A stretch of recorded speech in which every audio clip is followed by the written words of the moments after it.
श्री हरिवंश महाराज जी, आपके चरणों में कोटि कोटि प्रणाम।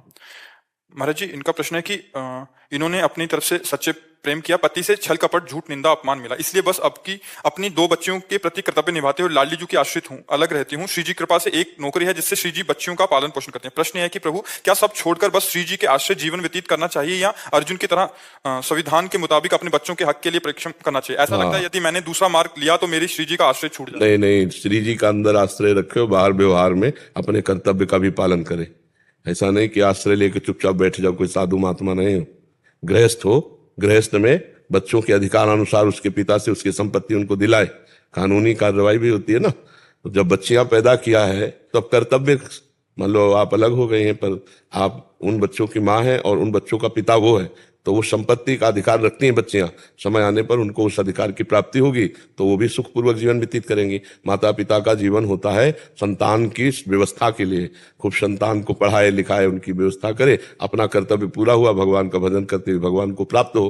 तो इसमें कोई बाबा जी थोड़ी है कि हम अब भगवान के सहारे बैठ गए।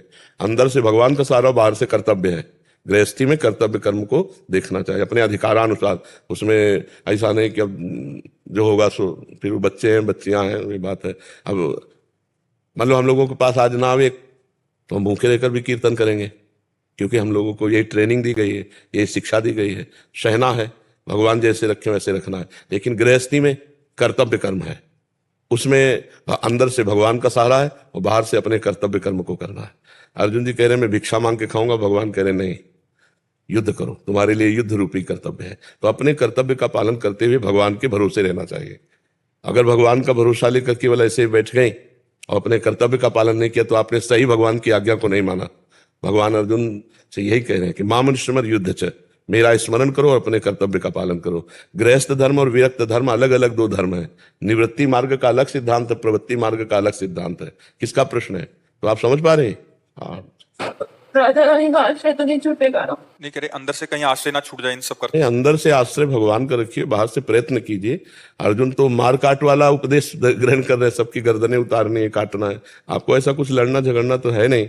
अगर बच्चे थोड़ा सयाने हो तो उनको उनके पिता के हक को दिला दीजिए, क्योंकि तभी उनका जीवन थोड़ा सुव्यवस्थित हो पाएगा। क्योंकि आपके पास इतनी सामर्थ्य तो दिखाई नहीं दे रही कि आप इतने सक्षम हो कि अपनी पुत्रियों को सब, तो उनके पिता के पास तो संपत्ति होगी ही ना। प्रभु मैंने मेरी नौकरी है, नौकरी के उससे पाल सकती हूँ बच्चों को। तो अच्छे पैसे मिलते हैं तो फिर जरूरत नहीं है, फिर तो आप समर्थ हैं, आप अपने बच्चों को पढ़ा लिखा करके आप उनको फिर अच्छी नौकरी दिला सकते हैं। पर इसमें ये दिक्कत है प्रभु की नौकरी मेरी भी जिंदगी भर नहीं रही। एज अ मतलब मदर होने के नाते दोनों बच्चों को पालने के लिए मुझे उनको टाइम देना पड़ेगा, तो शायद मुझे अपनी नौकरी छोड़नी पड़े। हाँ, पर कुछ तो ऐसी संपत्ति तो एकत्रित कर ही लीजिए जिससे उनके बच्चों का भविष्य उज्जवल हो जाए। क्योंकि आजकल पढ़ाई लिखाई में बहुत पैसा लगता है और बच्चे में कोई भेद नहीं। बच्चियां पढ़ लिख कर देखो, स्त्री ही तो हमारे देश की राष्ट्रपति है। देखो लड़कियां राइफल लिए हुए बॉर्डर पे खड़ी, किस बात में कम है पुरुष से? तो बच्चा बच्ची का भेद तो रखना नहीं चाहिए। दो बच्चियां मतलब दो पुत्र हैं, कोई उसमें भेद नहीं। पढ़ा लिखा करके उनको अच्छे वो अपने अनुकूल वर वर्ण कर ले और बढ़िया गृहस्थी में जीवन व्यतीत है, कोई बात शोक की बात नहीं। अगर आपके पास ऐसे देखो समस्याएं कई तरह की होती है, बड़ा संकटपूर्ण जीवन है, कभी भी कुछ भी कहीं भी। अब वो तो संपत्ति अगर उनको पिता की सहयोगी तो और ज्यादा उनको सहयोग मिल जाए।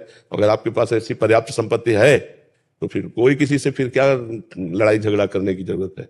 बच्चों को पढ़ा लिखा कर आप उनको उनकी योग्यता प्रदान कर सके, इतनी संपत्ति है आपके पास वर्तमान में। हाँ, शायद कर सकती हूँ, कर लूंगी। हाँ, तो बस फिर हमें लगता है फिर अगर वो स्वेच्छा से दे दे तो दे देने, झगड़ा मत करो।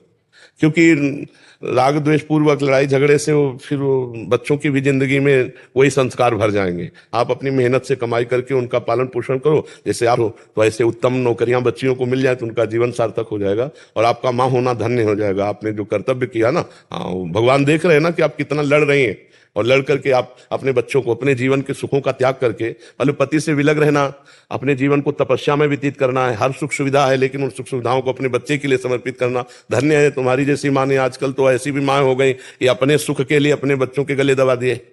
कैसी माँ और एक माँ आप हो जो आप अपने को बलिदान कर रहे हो बच्चों के लिए, मेहनत कर रहे हो, अपने सुखों का त्याग कर रहे हो, तो यही त्याग भगवान की प्राप्ति में सहयोग होगा। तुम्हें प्रियाजों से कोई अलग नहीं कर सकता।